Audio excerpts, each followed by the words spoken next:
कक्षा 7 के बच्चे, मेरी गणित की कक्षा में आपका फिर से स्वागत है। गणित की कक्षा के अंतर्गत कल हमने एक पाठ प्रारंभ किया था, त्रिभुजों की सर्वांग समता। इसमें हमने सर्वांग समता की बात की थी कि कोणों में सर्वांग समता, रेखाखंड में सर्वांग समता और त्रिभुजों में सर्वांग समता क्या हो। आज हम इसके आधारित एक आसान सा प्रश्न लेंगे।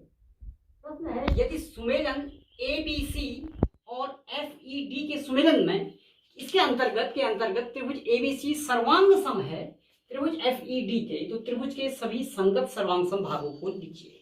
त्रिभुज के सभी संगत सर्वांग सम भाग, एक त्रिभुज में 3 भुजाएं, 3 शीर्ष और 3 कोण होते हैं, यानी कुल मिला के 9 भाग होते हैं। तो हमें सभी 9 भागों की सर्वांग समता को लिखना है। तो इसे हम पहले एक चित्र भी बनाएंगे और इसे पेपर कटिंग मेथड से भी करने का प्रयास करेंगे। एक त्रिभुज है, हमने कहा कि ABC, और दूसरा त्रिभुज, अब इसमें हमें ये याद इसका ध्यान रखना है कि इससे संगत भाग, देखो A के संगत में इसने F कहा है, तो इस A के सम्मुख होगा F। पहला शब्द यहां अगर A है तो यहां F है, यहां दूसरा B है तो यहां E है, तो B के सामने आएगा E। तीसरा यहां C है तो यहां D है, यहां C है तो यहां D आएगा। अब हमने इसके संगत सर्वांग सम भाग को हम लेंगे। पहले हम संगत भुजा की बात करते हैं। संगत भुजा या संगत शीर्ष हम कुछ भी कह सकते हैं। सर्वप्रथम यदि हम संगत शीर्ष लें, इसे हम पेपर कटिंग मेथड जो हमने कल भी की थी उससे अगर हम करें, हम कहेंगे कि 2 सर्वांग सम त्रिभुज हैं, यानी एक दूसरे को ढक रहे हैं। अब यदि हमने संगत शीर्ष कहा, अब इसमें एक चीज देखो कि ये ऐसे करके, तो अगर हम इसको ऐसे एक दूसरे के ऊपर रखें तो ये एक दूसरे को पूर्णतया नहीं ढकेंगे। ऐसे भी ये एक दूसरे को पूर्णतया नहीं ढक रहे हैं। इसकी एक ही तरीका ढकने का है, वो तरीका ये है। अब इसमें सर्वांग संगत शीर्ष क्या होंगे, देखो A के ठीक नीचे शीर्ष क्या है, वो F है। B के ठीक नीचे शीर्ष E है और C के ठीक नीचे शीर्ष D है। तो इसी काम को हम यहाँ ब्लैक बोर्ड में भी करेंगे। तो संगत शीर्ष क्या होगा, A का संगत शीर्ष जो हमने अभी अभी किया है वो है F, B का संगत शीर्ष है E और C का संगत शीर्ष है D। यही काम हम यहां भी देख रहे हैं। A का संगत शीर्ष F, B का संगत शीर्ष E और C का संगत शीर्ष D। अब शायद संगत शीर्षों को आप समझ चुके हो। अब हम आते हैं संगत कोणों में। संगत कोण,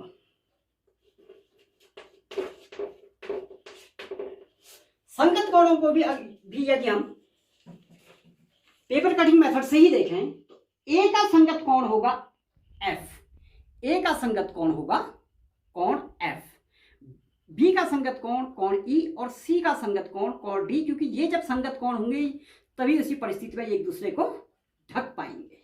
इसे हम लिखेंगे कोण A, यानी इस कोण की हम बात कर रहे हैं, ये है कोण F के बराबर। कोण B, इसे हम बराबर ना कहेंगे, संगत ही कहेंगे अभी, क्योंकि 3 कोण बराबर होते हैं तो कोई ऐसा जरूरी नहीं है कि सर्वांग सम हो। कोण B का संगत कोण होगा कोण E और कोण C का संगत कोण होगा कोण D।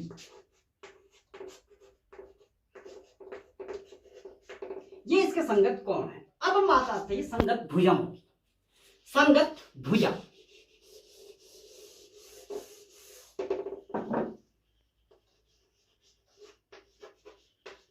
संगत भुजा, ये 2 त्रिभुज हैं। फिर से हम इसी पेपर कटिंग मेथड का यूज करेंगे। इसी स्थिति में ये एक दूसरे को ढक रहे हैं।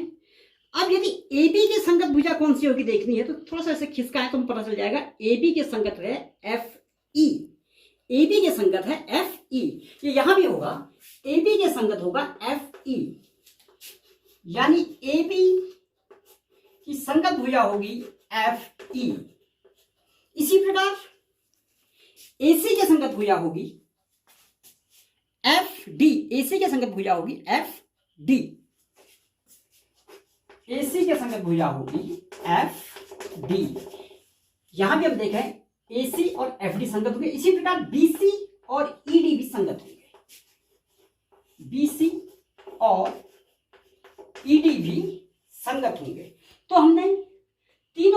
भुजाएं, तीनों संगत कोण और तीनों संगत शीर्ष ज्ञात करनी है, तो हम कह सकते हैं कि हमने सभी संगत सर्वांग संभाग ज्ञात कर लिए हैं। दूसरा प्रश्न,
चित्र बनाते ही इनको अपने घर में भी हल करेंगे और मेरा वीडियो देखने के